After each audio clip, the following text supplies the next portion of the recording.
you are explicitly directed by the AMA and the 2013 CPT guidelines to use evaluation management codes, and you should do so. And you are completely within your scope of practice to use them. The reference materials, the resource materials that you're going to want to use to help you with this, you absolutely need to have the 2013 CPT guidebook. Hopefully everyone already has a copy of that. Or if you have someone who's helping out with your billing, they have a copy of it. It doesn't cost that much money. You should get a new one every year. So just want to throw that out there. The second resource material that's really helpful is the 1997 Evaluation and Management Services Guideline that was published by CMS. So this is, there are two E&M services guidelines published by CMS. The first was in 1995 and the second was in 1997. And the 1997 one is preferred for behavioral health because there is specifics given for a psychiatric single body system exam for psychiatry, and the definitions of what is contained for psychiatry is in the 1997 guidelines. So it's missing from 1995. CMS realized that specialties were, the 1995 guidelines were too broad for most specialties, so they presented specialty-specific cases in the 1997 document.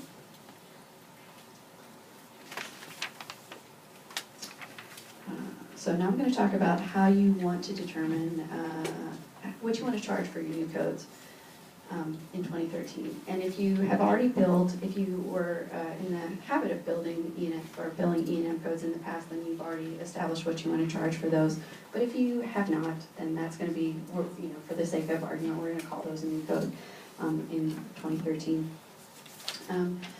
Again, as I mentioned before, Medicare rates are published in public information, so that's why we're referencing them here. So the allowed amount that's listed on the right-hand side is for the state of Washington in the Seattle region for a Medicare contractor called Noridian.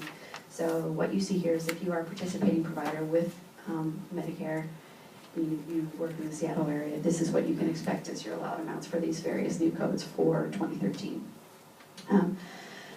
We can see, we've got some later slides that are going to show you what the typical reimbursement was in 2012 from Medicare, and you're going to see that there's some changes. There's definitely some differences here. One thing that I would like to point out on this slide is the very last code that's listed, which is the interactive complexity. And I'd just like to point this out because the descriptions and the definitions and all of the seeming hoopla over interactive complexity, you don't get much for it. I just want to point that out. So if you, and what we've actually found in the billing team for some of our customers who actually use this code, payers are asking for documentation to support it. And even the commercial payers, so they pay a little bit better than this, but it's no one's more than $10. So I just want to let you know about that.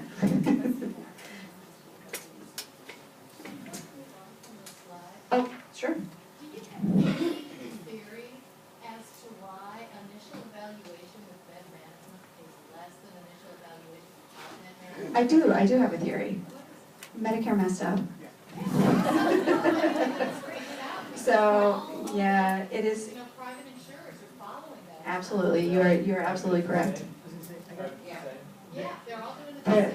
Exactly. So we, from to the best of our ability, we think that Medicare made a mistake. They looked at the first code and made the assumption that that was the one that contained the medical component, and they didn't actually look at their definition in. And you are absolutely correct. Unfortunately, commercial payers are following the lead, and so almost all commercial payers base their reimbursement rates upon Medicare. So they are following the lead and actually reimbursing more for 90791 than they are 90792. But I do want to point out, as you all are aware, you are all capable and eligible to bill 90791.